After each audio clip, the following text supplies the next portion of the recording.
Hi, everybody. Welcome back. That was our last break for a little bit. We've got about 2.5 hours of programming coming at you. So we're very excited to welcome our next guest.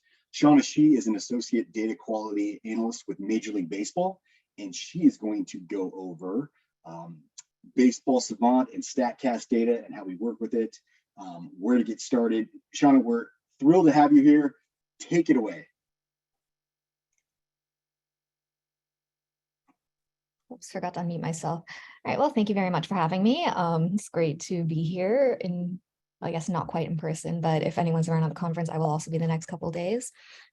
So this is just a little background on me. I don't think it's very important. Probably definitely the only relevant parts are that I used to be at the Toronto Blue Jays in R&D, and now I'm with Major League Baseball as an Associate Data Quality Analyst. So what that means in normal people words and not job listing words is that one of the major parts of my job is to oversee the entire pipeline of Statcast data, starting from where it's tracked on the field to all of its end consumers. So that includes the broadcasters, that includes the clubs, that includes like vendors such as the scoreboard vendors, and that also includes the public, whether that's through visual sites that make it easy to consume, such as Baseball Savant, which we're going to be covering today, or people downloading this data via other means. So I'm going to go back a little into the history of Statcast because all I do and think about now is player tracking, but so Statcast, powered by Google Cloud, as you may or may not have heard, is the technology platform utilized by Major League Baseball to track and store many different kinds of baseball data. So the platform itself dates back to 2015 when pitch tracking hardware was installed in all 30 Major League parks. So starting from 2015 onwards to the present, this is pretty commonly referred to as the Statcast data because having this data opened up like a ton of new avenues for research since we were getting stuff like spin rate, exit velocity, and launch angle for the first time ever. So now we're in our 9th season with the platform, and we've been through a few iterations. So the newest one, the second newest one, I should say, sort of being the installation of Hawkeye in 2020. So we moved from a combination optical and radar-based tracking system to a fully optical-based system with the installation of Hawkeye. In every single Major League park, we have 12 cameras. We have 5 pitch-to-plate cameras and 7 fielder cameras, and right now we track every single movement that takes place from any sort of any fielder or batter or even a coach or even an umpire on the baseball field. So last year, this is where I'm going to nerd out a little because this has been part of my job to roll out, so I'm super happy about it. We've upgraded to high frame rate tracking in all 30 MLB ballparks, which means we can now finally track the bat as well, which we've never been able to do before. So if you watched the Home Run Derby last year, Mike Petriello gave a bit of a demo on the Nerdcast on ESPN2 about some of these metrics and what we can finally measure. And so, unfortunately, I can't say if this data is going to be coming to Savant anytime soon. I think they're hoping to get it on Savant like by the end of the season, but I'm very sorry to tease this and then catfish you all, but this is the fun part that we've got going. So this is an example of some of the data. Sorry, the stupid Zoom bar is in the way. Some of the data that we're getting. So now for the first time, you can see we're getting attack angle, and we're seeing how attack angle results can relate to barrel percentage, batting average, WOBA, launch angle, distance. So for the first time, this is stuff that we've never been able to track before. So if you think about the entirety of a baseball play, this is what we're tracking. From the pitch all the way through the end of the play. I'm just going to let this play. And yes, I'm a Blue Jays fan, so this is why we're watching this run. Oops, sorry. 2-1. Hernandez, high drive, left field, and it is gone.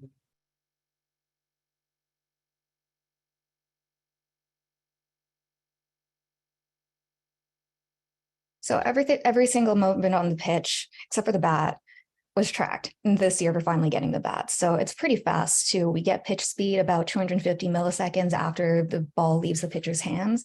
So, and a fun game you can play if you're a nerd like me is if you go, these are what the Hawkeye cameras look like. So if you ever go to a baseball venue and you're bored and you're walking around the concourse, you can see if you can find all 12 of the Hawkeye cameras situated on the concourse. So this is just a little demo of how Hawkeye fits these optical models, their optical models to the pitcher via the camera, so we can determine things like pitch extension, or even stuff like pitch location at the time of release.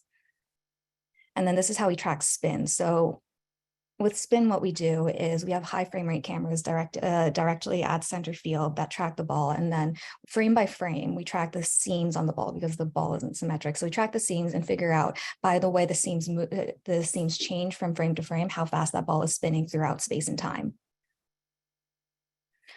So we track a lot of data.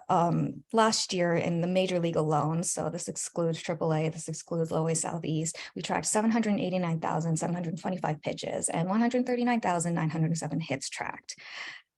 That's from 1 year alone. So multiply that by 9 years and you can see how we've got a lot of stuff to work with. And this is the basis of how metrics like XBA or outs above average are calculated, by aggregating all this data.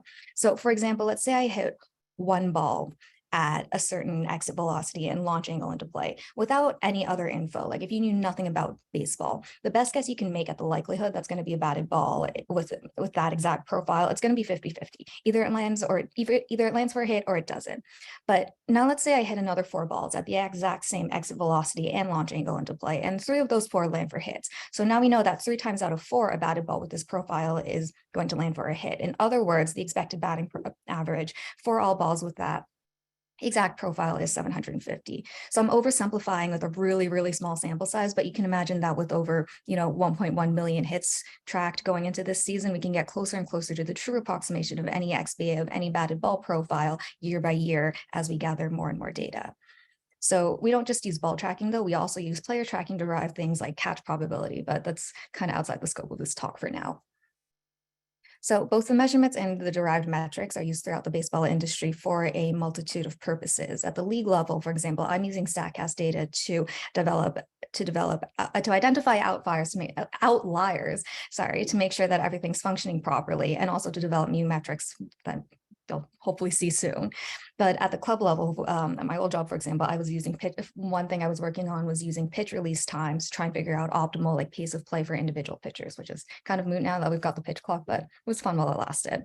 And then another example is at the broadcast level, it provides new and interesting insights to share with fans. And at the public level, it generates a massive amount of public interest and entertainment, which by providing new aspects of baseball to enjoy and analyze. This is also how I got my start in baseball analytics, with this sort of public research.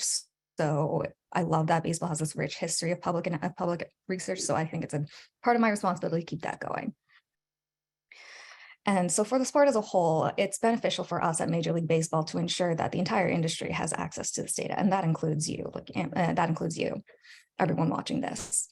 And so that brings us to Baseball Savant, which is where Major League Baseball stores all of this Statcast data. Well, it's one place where we store all of this, but this is the major customer-facing warehouse. I'm going to kind of gloss over a lot of the capabilities of the site because there is a lot in this site. So we have leaderboards for player and team metrics, a lot of cool visuals that help with evaluation and projection. We have line game feeds. So you can see right now, I don't know if we have Statcast. I don't think we have Statcast for this venue, but oh, we do. So we can see right now, these are all the batted balls coming in from Nicaragua versus the Cardinals. And we can see the exit velocity. We can see the XBA on all of these balls. We can see launch angle, distance, pitch velocity of those pitches coming in. This is pretty cool, right? This is all happening as the game this is all coming in as the game is happening. And we've got a bunch of new visuals. So this actually just came out This actually came out 2 days ago, so I also haven't spent much time playing around with it, but we can see now that they just introduced catcher blocking. So we can see how likely or unlikely a catcher is compared to the rest of the league to block a pitch that comes in a certain location. So Ali Rutschman is apparently the best blocker in the league, and this is a visualization of how he stacks up compared to the rest of the league. And you can also create your custom queries to find the exact data you want through Statcast search. So I'm switching to another tab. I kind of preloaded this search, not that one, sorry. That was this is a leaderboard for exit velocity. But for example, remember how I was talking about a certain ball with a certain exit velocity and certain launch angle? So we can see here, this is every single ball that was hit at 105 hit out at 105 miles per hour at a 25-degree launch angle. And so we can see the result of all of these, and we can see that there's an expected batting average. I just saw there was a question that came in that is that if XBA is calculated per year or aggregate, as you can see, it's per year. So this kind of ball it had an XBA of 940 in 2015, but the next year it was 973. So one way you can acquire this data on Savant is you can very easily just hit save and it'll download as a CSV. The problem with this though is that this works fine if you're only calculating sort of like one really small data set, but again, we have 1.1 million hits. If you try and download all of that one by one through CSV, that's going to be kind of hard. So next I'm going to introduce another way of pulling baseball data, pulling Savant data based on R. So I'm sure this is not new information to a lot of you, but just in case it is, when I talk about R/RStudio, R is a free open source, oops, sorry, wrong button. So R is a free open source statistical programming language. The best parts about it are that it's free and open source, which is why a lot of people use it. One of the biggest benefits to R2 is the massive number of user-coded packages that provide a lot of different functions to assist in visualizing, cleaning, analyzing, or acquiring data. So like anything you can think of, there's packages with like car data, there's packages with there's packages with like phylogenetic tree data.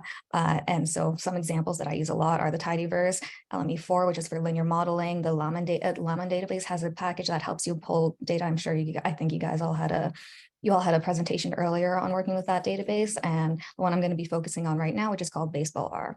And when I refer to RStudio, that's what I mostly work in.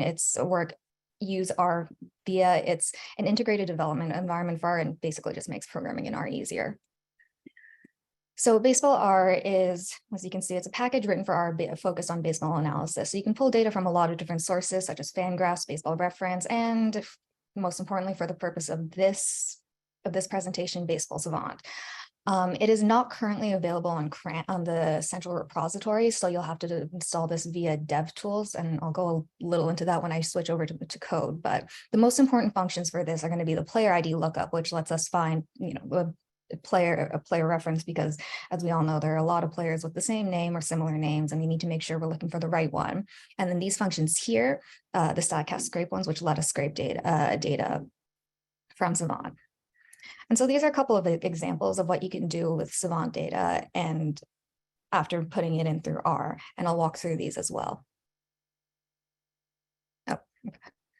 And we are going to switch over to RStudio now. I've pre-run a lot of this stuff because some of it loads kind of slowly, but so this is what there's the version of Baseball R currently in development that's you can currently install is still technically in development. So you'll need to install the package DevTools, and then via DevTools install the GitHub version of Baseball R. If you're looking for it on CRAN, you won't find it there. Anyway, so I am going to be looking at Bo Bichette's stats because, again, I am a Blue Jays fan. He's one of my favorite players. And so what we're using here right now is we're going to try and find his MLBAM ID. So when I run his XREF, it checks every single person who's ever played baseball and tries to find a guy named Bo Bichette. And so it returns one guy because there's only one guy named Bo Bichette who played baseball. And so you can see here that here's his first name, last name, given name. I don't know his given name was Joseph, but we learn new things every day. And here are a bunch of here are all his IDs across different databases. So you can see his Fangraphs ID is 19612. His Baseball Reference ID is Bishop Bo 01. But the one that we care about right now is his MLBAM ID 66612. So, oops, sorry, wrong file. So if we use his MLBAM ID and then we pass that into our Savant scraping functions, what we can do is we can get all of his batted ball data for every single major league game he's played from 2019 through 2022. And then if I put this all in one giant data set, this gives me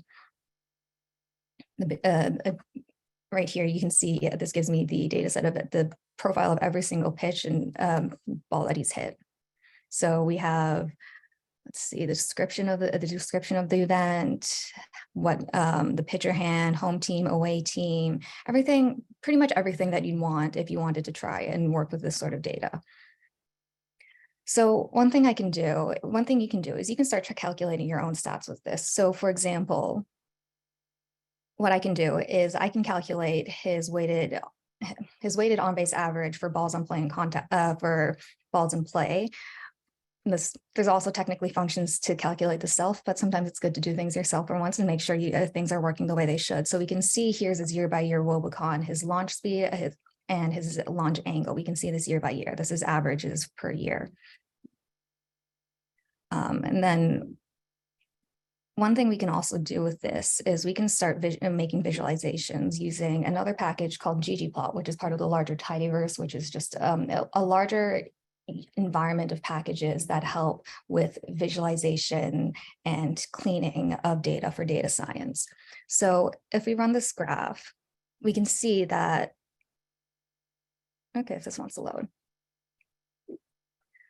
So we can see year-by-year trends, and we can see that he increased his average batted ball speed from 89.6 miles per hour in 2019, that's this red line here, to 91.9 miles per hour in 2022, that's this purple thing here. This is his average launch angle. This here is his average batted ball speed. But then other than just visualizations, what we can start doing is we can also start modeling, which is a lot of the work that I used to do and technically still do, I guess. So for example, I'm just going to throw together a really quick model on his approach against four-seam fastballs and see how the hit distance, the estimated hit distance that we get through Statcast changes based on his launch speed and his launch angle, the ball's launch speed and launch angle. So we can see here there's some sort of a relationship. There's this really strong linear slope here, and then these here are all those grounders that get hit right into the ground. And then I've also color coded these by launch angle, so we can see it's a little harder to see because I should have chosen a better color scheme, but there is some variation in that, like the lowest launch angle ones are also, the ones that get hit straight into the ground. And then we see these here like a steady blue in about the 25, 35-ish range. So it's great to see that, but if we want to quantify that, then I can put this all in a linear model just based on this data I pulled from Statcast. And then I can see that if we hold launch angle steady for every single mile faster that the exit velocity is, the distance increases by approximately 1.76 feet. On the flip side, if he hit two balls at the same launch speed, but one of them was 1 degree high, one of them was at an angle 1 degree higher, that would be about 4 feet. That one would go about 4 feet further than the one with the lower exit velocity. And then once we run that model, we can also find confidence intervals, but I think that's going to be something that you'll cover later. So yeah, that is a brief summary of just the beginning. This is the tip of the iceberg of things you can do with baseball Savant data. I have barely scratched the surface, but yeah, if you have any questions, I'm happy to answer them.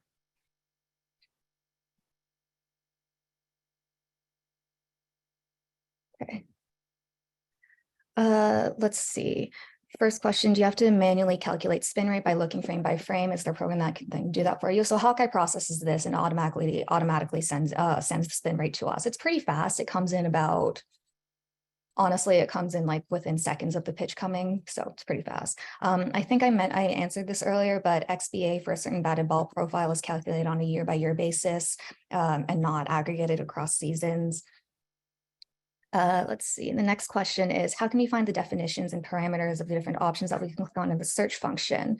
I believe there's a YouTube tutorial that's linked up there. What is up, guys? Alex Fast. That can probably answer your questions better than I can. Let's see. Am I able to see how he performs against the count? Yep. So you can actually do this via stat search. So example, if I want to find a player and I want to see how they do, I could find a specific player and I can see how they, I know there's a count. I know there's a count option in here somewhere. I'm not finding it right now, but. Oh, it's right here. So I could see how, like if I wanted to do a heading count and that sort of split, or if I want to do a specific count. Let's see.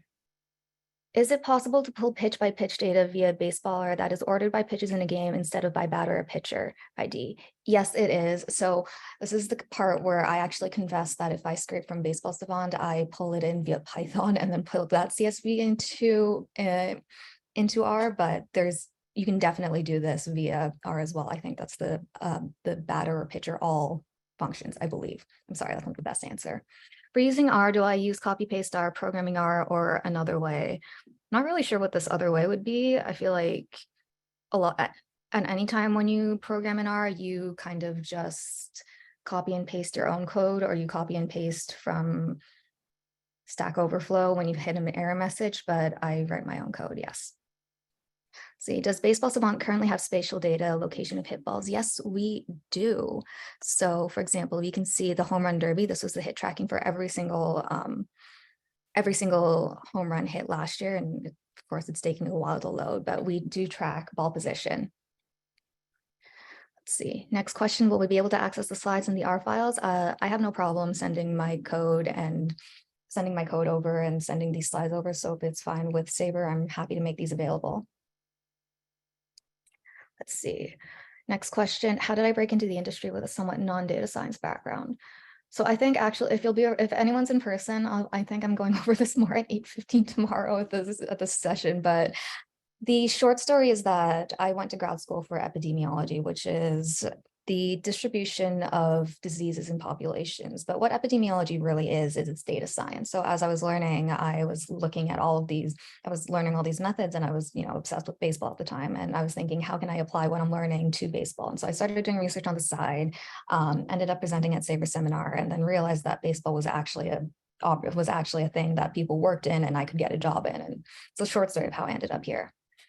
Is there Hawkeye data on player positioning to create a more refined XBA model? So we do have more refined player positioning. I don't know how we're going to refine this going forward, especially now that we're banning we've placed restrictions on the shift. So this is kind of a wishy-washy answer, but I don't know if we do refine this, I'm not sure how it's going to look going forward, especially going into the 23 season, taking into account the rule changes.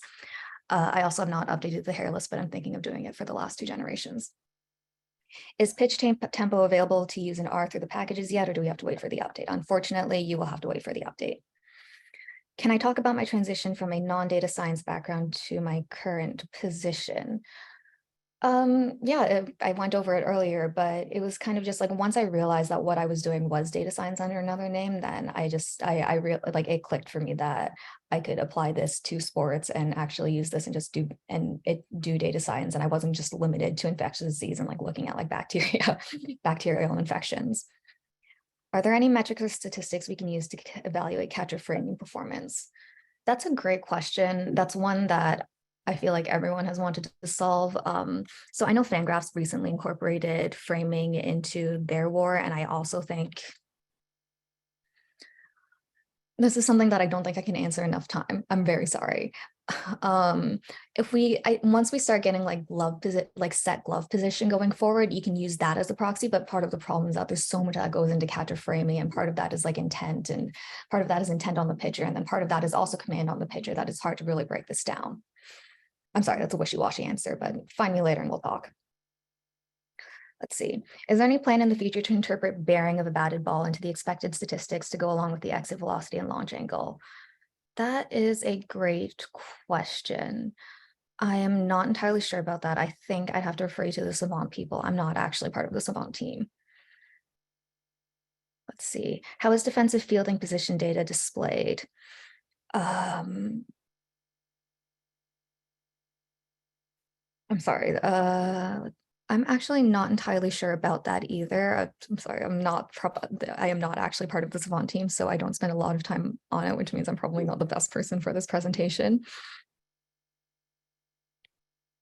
I don't actually know if Savant shows fielder data just yet. You might be able to get the raw positional data if you scrape via an API, but that is also outside the scope of this presentation. Let's see. What is the best way to find data jobs associated with the MLB? So MLB.com/careers, we are always, well, we're not all, we at the league are hiring, but also if you go on Teamwork Online, that's the major like recruiting site for any sports job. So most teams will post their listings there. And there's also listings always being posted on Baseball Reference or Fangraphs. Keep an eye out. The hiring cycle is usually like late fall.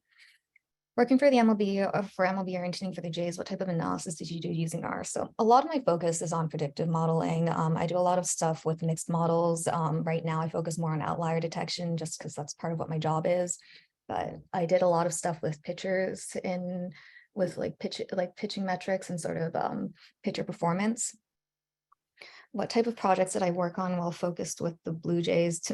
More modeling focused or statistical testing, etc. To me, those are the same sort of question. Like I think modeling and statistical testing are the same thing to me. Just that's my background. I'm pretty stats focused. I'm sorry, that's a bit of a cop out of an answer, but are there plans to start tracking Statcast data for minor leagues at some point? Yes, actually, we are tracking AAA. We are tracking every single game in AAA. Last year, we were tracking every single Coast and Pacific Coast League and Lower Southeast. Now we're doing every single game in AAA and also still the Pacific Coast League. I don't know if minor league data is going to be appearing on Savant anytime soon, but this is going to be huge going forward just for player projection and player metrics. Are there any high school internships for data that I know of for MLB? High school, I don't think I know of any, I'm sorry.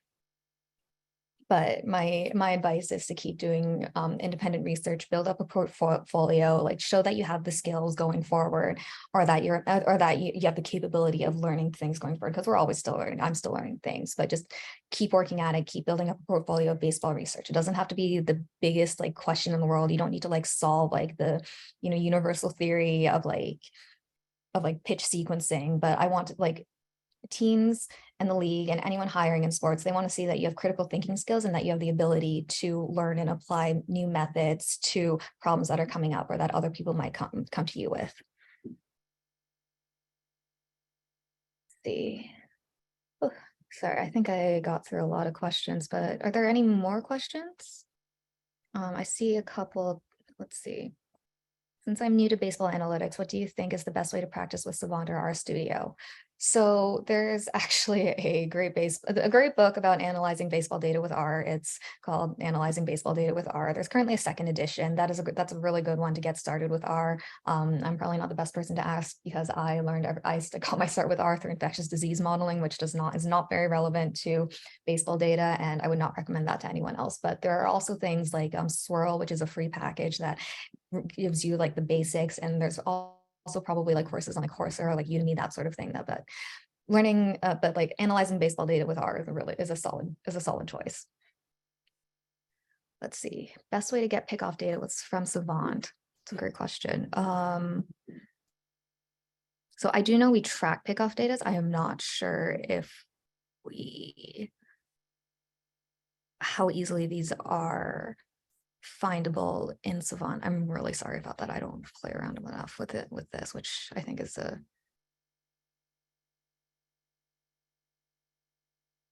sign that I should. Okay. I was searching to find the amount of times they take strikes or balls on a certain count, but could not locate it. I could only find the amount of times they give up hit singles or doubles on a certain count. So I think what I would do in this case is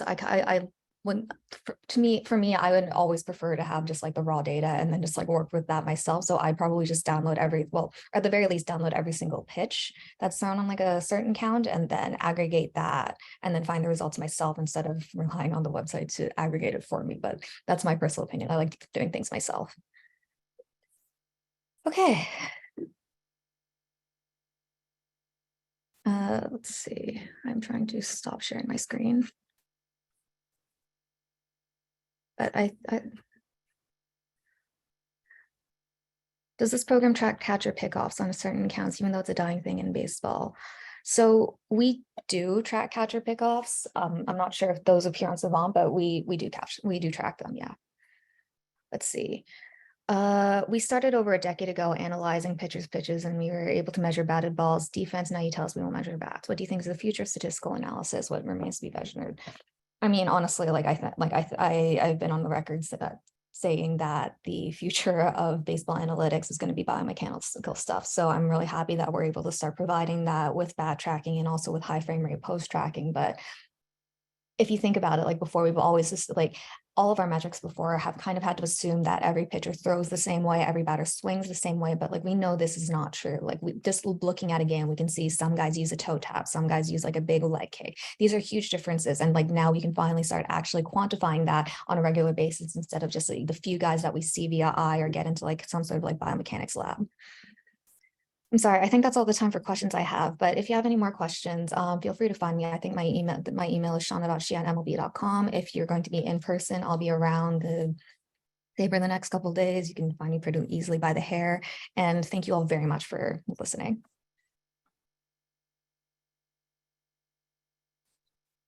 Shanna, thank you so much. I know you probably could have kept talking for another couple of hours with all the stuff that you guys do and provide. So that's a great part of this conference is if you are in person, if you're here in Phoenix, reach out, connect with the folks that are presenting today, because a lot of them will be here over the weekend, including our next presenter. So Shanna, see if I can get you to. Yeah, I'm trying to stop sharing my screen. I'm feeling really badly. I'm trying. How many baseball analysts does it take to stop it to figure out Zoom? That's funny.